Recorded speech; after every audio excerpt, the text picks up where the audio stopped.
ಎಲ್ಲ ಗಿಡಮೂಲಿಕೆಯನ್ನು ಬಳಸಿ ಒಂದು ಹೇರ್ ಆಯಿಲ್ ಮಾಡ್ತಿದ್ರು. ಸೊ ಅದರಿಂದ ಹೇರ್ ಗ್ರೋತಿಗೆ ಒಳ್ಳೆಯದು, ಡ್ಯಾಂಡ್ರಫ್ ಕಡಿಮೆ ಆಗುತ್ತೆ. ಅದ್ಯಾವ ಗಿಡ? ಇದು ನಾವು ಸಾಂಬಾರು ಬಳ್ಳಿ ಅಂತ ಕರೆಯೋದು. ಸ್ವಲ್ಪ ಉಪ್ಪನ್ನು ಹಾಕಿ ಹೀಗೆ ಫೋಲ್ಡ್ ಮಾಡಿ ಇಡೀ ತಿನ್ನಬೇಕು. Welcome and welcome back to the channel. ಹೀಗೇನೆ ನಮ್ಮ ತೋಟಕ್ಕೆ ಬಂದಿದ್ವಿ. ತೋಟ ಅಂದರೆ ದೊಡ್ಡ ತೋಟ ಇಲ್ಲ, ನಮ್ದು ಚಿಕ್ಕ ಸಣ್ಣ ತೋಟ. ಹಾಗೆ ಸಣ್ಣ ತೋಟದಲ್ಲಿ ನೋಡುವಾಗ ಕೆಲವು ಈಗ ನೋಡ್ಬೋದು ಮಳೆಗಾಲದಲ್ಲಿ ಅಲ್ಲಿ ಹುಲ್ಲೆಲ್ಲ ಬೆಳೀತದೆ. ಹುಲ್ಲೆಲ್ಲ ಬೆಳೆಯುವಾಗ ಕೆಲವು ಅದರ ಜೊತೆ ಒಳ್ಳೆ ಗಿಡಗಳಿರ್ತದೆ, ಅದನ್ನು ನಾವು ಕಿತ್ತು ಬಿಸಾಡ್ತೀವಿ. ಆ ಟೈಮಲ್ಲಿ ಅಮ್ಮ ಹೇಳಿದರು, ನೋಡಿ ತುಂಬ ಮೆಡಿಸಿನಲ್ ಪ್ಲ್ಯಾಂಟ್ಸ್ ಉಂಟು, ಅದರದ್ದೊಂದು ವಿಡಿಯೋ ಮಾಡಿದರೆ ಹೇಗೆ ಅಂತ ಅಲ್ವಾ? ಹೌದು. ಕೆಲವು ಗಿಡವನ್ನು ಹೀಗೇ ಹುಲ್ಲಿನ ಜೊತೆ ಇದ್ದರೆ ಹಾಗೆ ಕಿತ್ತು ಬಿಸಾಡ್ತೀವಿ, ಆದರೆ ಅದರ ಉಪಯೋಗ ತುಂಬಾ ಇರುತ್ತೆ. ಅಮ್ಮನ ಅಮ್ಮ, ನನ್ನ ಅಜ್ಜ ಅಜ್ಜಿ ಅಂತೂ ಹೀಗೆ ಡಾಕ್ಟ್ರ್ ಶಾಪಿಗೆಲ್ಲ ಮೊದಲು ಸ್ಪೆಷಲಿ ಅಮ್ಮನ ಅಪ್ಪ ಹೋಗ್ತಾನಿರಲಿಲ್ಲ. ಏನಾದರೂ ಹುಷಾರಿಲ್ಲದಿದ್ದರೆ ತೋಟಕ್ಕ ಕಾಡಿಗ ಹೋಗಿ ಏನು ಬೇರು ನಾರು ಎಲ್ಲ ತಂದು ಅವರಿಗೆ ಔಷಧಿ ಮಾಡಿ ಎಲ್ಲ ಕುಡಿತಾ ಇದ್ರು, ಹಚ್ತಾ ಇದ್ರು ತುಂಬ. ಹಾಗೆ ಅಮ್ಮ ಸ್ವಲ್ಪ ಅದನ್ನೆಲ್ಲ ಕಲ್ತಿದ್ದಾರೆ, ಯಾವಾಗಲೂ ನನಗೆ ಹೇಳ್ತಾ ಇರ್ತಾರೆ. ಸೊ ನಮ್ಮ ತೋಟದಲ್ಲಿರುವ ಕೆಲವು ಗಿಡಗಳ ಔಷಧಿಯ ಗಿಡಗಳ ಮತ್ತೆ ಅದರ ಉಪಯೋಗ ನಾವೀಗ ನಿಮಗೆ ತಿಳಿಸ್ತೇವೆ. ಅಂದರೆ ಈ ವಿಡಿಯೋದಲ್ಲಿ ಯಾವುದೆಲ್ಲ ಮೆಡಿಸಿನಲ್ ಪ್ಲಾಂಟ್ಸ್ ಆ್ಯಕ್ಚುಲಿ ತುಂಬ ಉಂಟು. ಅದರಲ್ಲಿ ಕೆಲವುದನ್ನು ಈ ವಿಡಿಯೋದಲ್ಲಿ ಕವರ್ ಮಾಡ್ತೇವೆ. ಮತ್ತೆ ಟೈಮ್ ಸಿಕ್ಕಿದ್ರೆ ಮಾಡಿದ್ದೇವೆ ನಾವು ಹೌದು ಹಾಗೆ, ಬಟ್ ಮುಂದಿನ ವಿಡಿಯೋದಲ್ಲಿ ನಾವು ತಿಳಿಸ್ತೇವೆ. ಈ ವಿಡಿಯೋದಲ್ಲಿ ಎಷ್ಟಾಗುತ್ತೆ ಅಷ್ಟು ಕವರ್ ಮಾಡಲಿಕ್ಕೆ ಟ್ರೈ ಮಾಡ್ತೇವೆ. So let's get started with today's video. ಎಲ್ಲಿಂದ ಸ್ಟಾರ್ಟ್ ಮಾಡುವ? ಸ್ಟಾರ್ಟ್ ಮಾಡುವ. ಉಂಟಲ್ಲ ಅಲ್ಲಲ್ಲಿ ತುಂಬ ಗಿಡ ಉಂಟು, ಅಲ್ಲಿ ಸ್ಟಾರ್ಟ್ ಮಾಡುವ ಅಲ್ಲ? Okay, let's get started.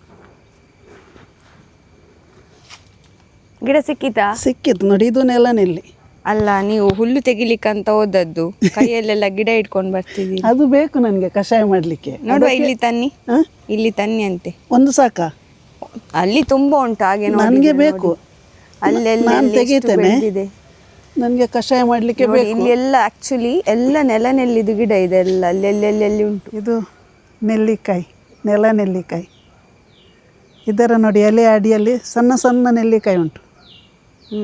ಚರ್ಮ ರೋಗ ಇದ್ದವರಿಗೆ ಮೊದಲು ನಾವು ಹಚ್ತಾ ಇದ್ದೆವು ಚಿಕ್ಕದಿರುವಾಗ. ಮೆಡಿಕಲ್ ಶಾಪಿಗೆ ಹೋಗಿ ಏನಾದ್ರು ಲೋಷನ್ ತರ್ತೇವಲ್ಲ, ಇದರ ರಸವನ್ನು ತೆಗೆದು ಹಚ್ಚಿದ್ರೆ ಗುಣ ಆಗ್ತಾ ಇತ್ತು. ಇದರ ಎಲೆಗೆ ಸ್ವಲ್ಪ ಉಪ್ಪನ್ನು ಬೆರೆಸಿ ನಾವು ಎಲ್ಲಿ ನಮಗೆ ಚರ್ಮ ರೋಗ ಅದು ತುರಿಸ್ತಾ ಇತ್ತು ಅಲ್ಲಿ ನಾವು ಉಜ್ತಾ ಇದ್ದೆವು ಮೊದಲು. ಮತ್ತು ಇದರ ಇನ್ನೊಂದು ಉಪಯೋಗ ಅಂದರೆ, ಈಗ ಜಾಸ್ತಿ ಅವರಿಗೆ ಡಯಾಬಿಟಿಸ್ ಉಂಟಲ್ಲ, ಅವರಿಗೆ ಇದರ ರಸವನ್ನು ಬೆಳಿಗ್ಗೆ ಖಾಲಿ ಹೊಟ್ಟೆಗೆ 2 ರಿಂದ 3 ಸ್ಪೂನು ಚಮಚ ಕುಡಿದರೆ ಗುಣ ಆಗ್ತದೆ ಅಂತ ನಮ್ಮ ಅಮ್ಮ ಹೇಳ್ತಾ ಇದ್ರು. ಹಾಗೆ ನಾನು ಇದು ವಾರದಲ್ಲಿ 1-2 ಸಾರಿ ಕುಡಿತೇನೆ. ನನಗೆ ತುಂಬ ಒಳ್ಳೆಯದಂತ ಕಾಣ್ತದೆ, ಮತ್ತು ಜೀವಕ್ಕೆ ತಂಪು ನೀಡ್ತದೆ ಈ ನೆಲನೆಲ್ಲಿ. ಆ್ಯಕ್ಚುಲಿ ಇದನ್ನು ಇಂಗ್ಲೀಷಲ್ಲಿ ಸೀಡ್ ಅಂಡರ್ ಲೀಫ್ ಅಂತ ಹೇಳ್ತಾರೆ. ಯಾಕೆಂದರೆ ನಂಗೊಂದು ಗಿಡ ಕೊಡಿ ಅಂತ, ಅಲ್ಲ ಒಂದು ಕೊಡಿ. ಇದು ನೋಡಿದರೆ ನೀವು ನೋಡಿ, ಈ ಗಿಡ ಹೀಗಿದೆ ಅಲ್ಲ, ಈ ಎಲೆಗಳ ಕೆಳಗೆ ಚಿಕ್ಕ ಚಿಕ್ಕ ನೋಡಿ ಸೀಡ್ಸ್ ಇರುತ್ತೆ, ಅದಕ್ಕೆ ಸೀಡ್ಸ್ ಅಂಡರ್ ಲೀಫ್ ಅಂತ ಹೇಳ್ತಾರೆ. ಇದು ಅಧಿಕ ರಕ್ತಸ್ರಾವ ಇದ್ದರೆ ಬಳಸ್ತಾರೆ ಇದನ್ನು. ಅದರ ಜೊತೆಗೆ ಇದರಲ್ಲಿ ರೋಗ ನಿರೋಧಕ ಶಕ್ತಿ ಜಾಸ್ತಿ ಇರೋದು. ಇನ್ ಕೇಸ್ ಬಾಡಿ ತುಂಬಾ ಹೀಟ್ ಆಗಿದ್ರೆ ಆಗ ಯೂಶುವಲಿ ನಾವು ಜೀರ ಕಷಾಯವನ್ನು ಕುಡಿತೇವೆ. ಅದರ ಜೊತೆಗೆ ಬೇರಿನ ಸಮೇತ ಹಾಕಬೇಕು, ತೊಳೆದು ಬೇರಿನ ಸಮೇತ ಮಾಡಿ ಕ್ಲೀನ್ ಮಾಡಿ ಅದರ ಸಮೇತ ಹಾಕಿ ಕಷಾಯ ಮಾಡಿ ಕುಡಿತಾರೆ. ಹಾಕಿದ್ರೆ ಸ್ವಲ್ಪ ಜೀರಿಗೆ ಹಾಕಿ ಕಷಾಯ ಮಾಡಿ ಕುಡಿದ್ರೆ ತುಂಬಾ ಒಳ್ಳೇದು. ಕಣ್ಣು ಕುಡಿದ ಸ್ವಲ್ಪ ಹೊತ್ತಾದ ನಂತರ ಕಣ್ಣು ತಂಪು ಆಗ್ತದೆ. ಹೌದು, ಕೆಲವರಿಗೆ ಈ ಬಾಡಿಯಲ್ಲಿ ಹೀಟ್ ಜಾಸ್ತಿ ಆದರೆ, ಉಷ್ಣ ಜಾಸ್ತಿ ಆದರೆ ಕಣ್ಣೆಲ್ಲ ಉರಿ ಬರುವುದಿರುತ್ತಲ್ಲ, ಅದಕ್ಕೆಲ್ಲ ಇದು ಬೆಸ್ಟ್ ಮೆಡಿಸಿನ್. ಹೌದು. ಸೊ ನೆಕ್ಸ್ಟ್ ಗಿಡ ಯಾವ ಸಿಗುತ್ತೆ ನೋಡುವ. ಇದನ್ನು ಆ್ಯಕ್ಚುಲಿ ಇಲ್ಲಿಂದ ತೆಗೆದು ನಾವು ಇನ್ನೊಂದು ಕಡೆ ಬೆಳೆಸುವ ಅಂತ ಇದ್ದೇವೆ, ಅದನ್ನೆಲ್ಲ ತೆಗೆದಿಡಿ ಅಲ್ವಾ? ಹೌದು, ಇದರದ್ದು ಈಗ ಕಷಾಯ ಮಾಡ್ತೇನೆ, ಅಲ್ಲಿ ಸಣ್ಣ ಸಣ್ಣ ಗಿಡ ಉಂಟು. So let's move on to the next plant.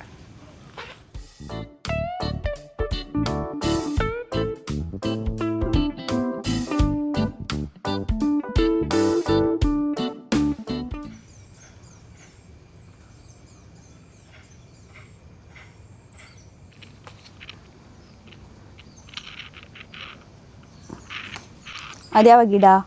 ಇದು ನಾವು ಸಾಂಬಾರು ಬಳ್ಳಿ ಅಂತ ಕರೆಯೋದು, ದೊಡ್ಡ ಪಾತ್ರೆ ಕನ್ನಡದಲ್ಲಿ. ಇದರ ತುಂಬ ಉಪಯೋಗ ಉಂಟು. ಆದರೆ 2 ಉಪಯೋಗ ನಾನು ನಿಮಗೆ ಮೊದಲು ನಾವು ಮಾಡುವಂಥದ್ದು ನಾನು ನಿಮಗೆ ತಿಳಿಸ್ತೇನೆ. ಇದು ಮೊದಲು ನಮ್ಮ ಅಮ್ಮ ಕೊಡ್ತಾಯಿದ್ರು ನನಗೆ. ಅಂದರೆ ತುಂಬ ಪಿತ್ತದ ಸಮಸ್ಯೆ ಇತ್ತು ಮೊದಲು. ಅದು ಪಿತ್ತದಲ್ಲಿ ನಮ್ಮ ಮೈಯಲ್ಲಿ ಹೀಗೆ ಕಜ್ಜಿ ಆಗ್ತಾಯಿತ್ತು. ಅದು ಮತ್ತೆ ತುರಿಸ್ತುದು, ಇಡೀ ದಿನ ತುರಿಸೋದು. ಇದಕ್ಕೆ ಅಮ್ಮ ಏನು ಮಾಡ್ತಿದ್ರು, ಇದರ ಎಲೆಯ ರಸವನ್ನು ತೆಗೆದು ಮನೆಯಲ್ಲಿ ಬೆಳೆಸಿದಂಥ ಅರಸಿನ ಗಿಡ ಇತ್ತು, ಅದರ ಅರಸಿನ ತೆಗೆದು ಅದಕ್ಕೆ ಸ್ವಲ್ಪ ಅದು ಉಡಿ ಮಾಡಿ ಅದರ ರಸ ಮತ್ತು ಇದರ ರಸ ಮಿಕ್ಸ್ ಮಾಡಿ ಮೈಗೆ ಹಚ್ಚಿ 4 ಗಂಟೆ ಆದ ನಂತರ ಸ್ನಾನ ಮಾಡಲಿಕ್ಕೆ ಹೇಳ್ತಾಯಿದ್ರು. ಇದರ ಎಲೆಯ ರಸ ಮತ್ತು ತುಳಸಿ ಎಲೆಯ ರಸ, ವೀಳ್ಯದ ಎಲೆಯ ರಸ ಮಕ್ಕಳಿಗೆ, ಸಣ್ಣ ಮಕ್ಕಳಿಗೆ ಶೀತ ಇರ್ತದೆ, ಆಗ ಸ್ವಲ್ಪ ಜೇನು ತುಪ್ಪದೊಂದಿಗೆ ಬೆರೆಸಿ ಕೊಡ್ತಾಯಿದ್ರು. ಮೊದಲು ಅಂದರೆ ಡಾಕ್ಟ್ರ್ ಹತ್ತಿರ ಹೋಗ್ತಾ ಇರಲಿಲ್ಲ.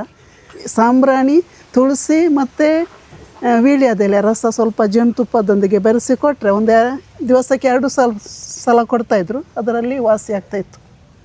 ಆ್ಯಕ್ಚುಲಿ ನನಗೆ ಕೂಡ ಇದನ್ನು ಕೊಟ್ಟಿದ್ದಾರೆ. ಯಾವಾಗ ಅಜೀರ್ಣ ಆಗ್ತದೆ ನೋಡಿ, ಆಗ ಇದಕ್ಕೆ ಈ ಎಲೆ ಉಂಟಲ್ಲ, ಇದರದ್ದು ನನಗೆ ಪರಿಮಳವೇ ತುಂಬ ಇಷ್ಟ ಆಯಿತಾ.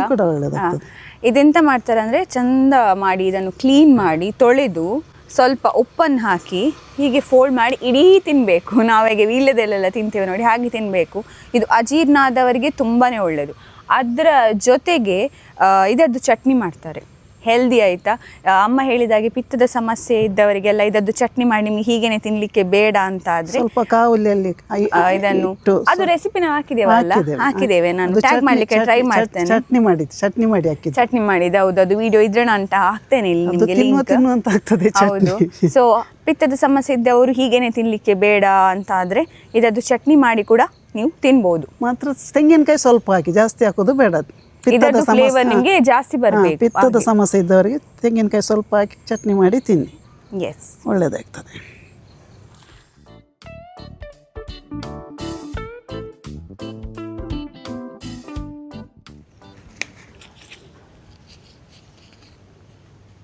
ವೀಳ್ಯದೆಲೆ ಇದರ ಉಪಯೋಗ, ದಿವಸಕ್ಕೆ 1 ಈ ಎಲೆಯನ್ನು ತಿಂತೇನೆ. ಇದು ಅಜೀರ್ಣಕ್ಕೆ ತುಂಬ ಒಳ್ಳೆಯದು. ಮತ್ತು ಕೊಲೆಸ್ಟ್ರಾಲ್ ಇದ್ದವರು ದಿವಸಕ್ಕೆ 1 ಎಲೆಯನ್ನು ತಿಂದರೆ ಭಾರಿ ಒಳ್ಳೆಯದು. ಮತ್ತು ಒಂದು ಉಪಯೋಗ ಇದರದು, ಕೆಮ್ಮು ಕಫ ಇದ್ದವರು ಆಸ್ತಮಕ್ಕೆ ಕೂಡ ಆಗ್ತದೆ.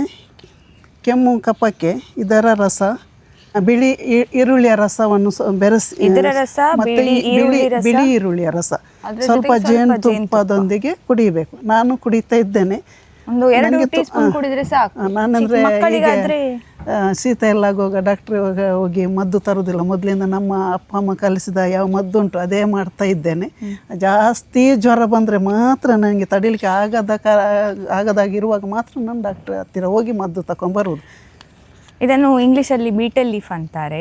ಮತ್ತು ಇದರ ಉಪಯೋಗ ಎಲ್ಲರಿಗೂ ಗೊತ್ತಿರ್ಬೋದು. ನಾರ್ಮಲಿ ಜೀರ್ಣಕ್ರಿಯೆಗೆ ಅಂತ ಊಟ ಆದಮೇಲೆ ತಿಂತಾರೆ.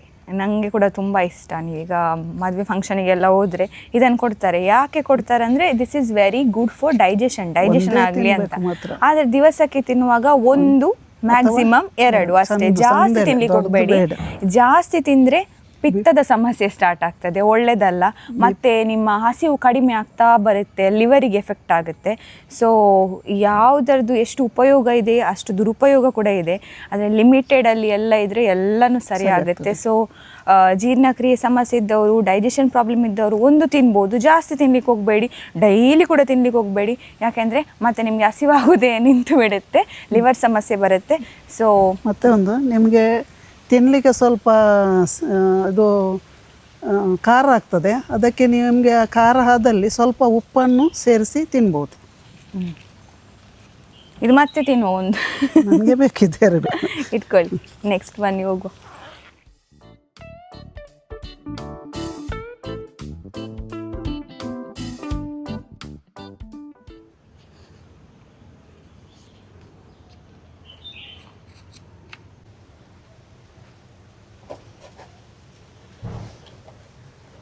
ಇದು ಎಲ್ರಿಗೆ ಗೊತ್ತಿರುವಂಥದ್ದು, ಅಲೋವೆರಾ ಅಂತ ಹೇಳ್ತೇವೆ ನಾವು. ಲೋಳೆ ಸರ ಅಂತ ಕರೆಯೋದು ಇದಕ್ಕೆ. ಇದರ ಉಪಯೋಗ ನಾನೆಂದರೆ ಜಾಸ್ತಿ ಇದರ ಉಪಯೋಗ ಮಾಡೋದು. ನನಗೆ ಎಲ್ಲಿಯಾದರೂ ತಾಗಿ ಒಂದು ಗಾಯ ಆದರೆ ಇದರ ಲೋಳೆ ಇದು ತುಂಡು ಮಾಡಿ ಈ ಲೋಳೆಯನ್ನು ತೆಗೆದು ಆ ಗಾಯದ ಮೇಲೆ ಇಟ್ಟು ಒಂದು ಬಟ್ಟೆಯನ್ನು ಕಟ್ಟಿ ಬಿಡೋದು. ಒಂದು 2-3 ಸರಿ ಹೀಗೆ ಮಾಡಿದರೆ ತನ್ನಷ್ಟಕ್ಕೆ ಗಾಯ ಗುಣ ಆಗ್ತದೆ. ಅವ್ರ ಕತ್ತಿ ಚೂರಿ ಏನಾದ್ರು ತುಂಬ ಅದೇ ನನಗೆ ಇದೇ ಮದ್ದು. ನನಗೆ ಸಣ್ಣ ಕಟ್ಸ್ ಇದ್ರೆ ಇದು ಯೂಸ್ಫುಲ್. ಮತ್ತು ಇನ್ನೊಂದು ಇದರ ಉಪಯೋಗ, ಇದರ ಎಲೆ ಮತ್ತು ತುಳಸಿ ಎಲೆ, ಗರ್ಗ ಅಂತ ಹೇಳ್ತಾರೆ, ಮತ್ತು ನೆಲ್ಲಿಕಾಯಿ ಅದೆಲ್ಲ ಹಾಕಿ ಒಂದು ಎಣ್ಣೆ ಬಿಸಿ ಮಾಡಿ ತಲೆಗೆ ಹಚ್ಚಿದರೆ ಅಮ್ಮ ಅದರದ್ದು ಹೇರ್ ಆಯಿಲ್ ಮಾಡ್ತಾರೆ. ನಾನು ವಿಡಿಯೋದಲ್ಲಿ ತಿಳಿಸ್ತೇನೆ ಅದರದ್ದು ಹೇಗೆ ಮಾಡೋದು ಅಂತೇಳಿ. ಹೇರ್ ಫಾಲ್ ಕಡಿಮೆ ಆಗ್ತದೆ ಆಯ್ತಾ, ನಾನು ಯೂಸ್ ಮಾಡಿದ್ದೇನೆ. ನನ್ನ ಅಪ್ಪಂದು ಆ್ಯಕ್ಚುಲಿ ಸ್ಟಾರ್ಟಿಂಗ್ ಡಯಾಬಿಟಿಸ್ ಸ್ಟಾರ್ಟ್ ಆಗುವಾಗ ಫುಲ್ ಅವರದ್ದು ಹೇರ್ ಫಾಲ್ ಎಲ್ಲ ತುಂಬ ಹೇರ್ ಫಾಲ್ ಆಗಿತ್ತು ಅವರಿಗೆ. ಫುಲ್ ಇಲ್ಲಿದೆಲ್ಲ ಹೇರೇ ಹೋಗಿತ್ತು ಇಲ್ಲಿ ಈ ಪಾರ್ಟಿದು. ಮತ್ತೆ ಅಮ್ಮ ಹೇರ್ ಆಯಿಲ್ ಮಾಡಿ ಇದನ್ನೆಲ್ಲ ಬಳಸಿ ಹೇರ್ ಆಯಿಲ್ ಮಾಡಿ, ಅದಕ್ಕೆ ಹೇರ್ ಆಯಿಲ್ ಮಾಡುವಾಗ ತೆಂಗಿನ ಎಣ್ಣೆ ನಾವು ಶಾಪಲ್ಲಿ ಸಿಗ್ತದಲ್ಲ ಅದು ಬಳಸ್ಲಿಕ್ಕಿಲ್ಲ. ಮನೆಯಲ್ಲೇ ಆದ ಕೊಬ್ಬರಿ ಏನಿದೆ ನೋಡಿ ಅದನ್ನು ಮಿಲ್ಲಿಗೆ ಕೊಟ್ಟು ನಾವು ಅವರು ನಾವು ಕೊಟ್ಟದ್ದು ಕೊಡ್ತಾರ ಅಥವಾ ಬೇರೆಯವರು ಕೊಟ್ಟದ್ದು ಕೊಡ್ತಾರ ಅಂತ ನೋಡಿ ನಾವೇ ಕೊಟ್ಟದ್ದು ತೆಂಗಿನಕಾಯಿ ಕೊಬ್ಬರಿಯಿಂದ ನಾವೇ ನಿಂತು ಎಣ್ಣೆ ತೆಗೆದು ಇದೆಲ್ಲ ಗಿಡಮೂಲಿಕೆಯನ್ನು ಬಳಸಿ ಒಂದು ಹೇರ್ ಆಯಿಲ್ ಮಾಡ್ತಿದ್ರು. ಸೊ ಅದರಿಂದ ಹೇರ್ ಗ್ರೋತಿಗೆ ಒಳ್ಳೆಯದು, ಡ್ಯಾಂಡ್ರಫ್ ಕಡಿಮೆ ಆಗುತ್ತೆ. ಮತ್ತು ನಿಮಗೆ ಅಲೋವೆರಾದ ಯೂಸಸ್ ಗೊತ್ತಿರ್ಬೋದು. ಯಾವುದೇ ಒಂದೀಗ ಅಲೋವೆರಾ ಜೆಲ್ ಅಂತ ಬರುತ್ತೆ, ಕ್ರೀಮಲ್ಲಿ ಯೂಸ್ ಮಾಡ್ತಾರೆ, ಮೆಡಿಸಿನ್ಸಲ್ಲಿ ಯೂಸ್ ಮಾಡ್ತಾರೆ, ಎಲ್ಲದಕ್ಕೂ ಒಳ್ಳೆಯದು.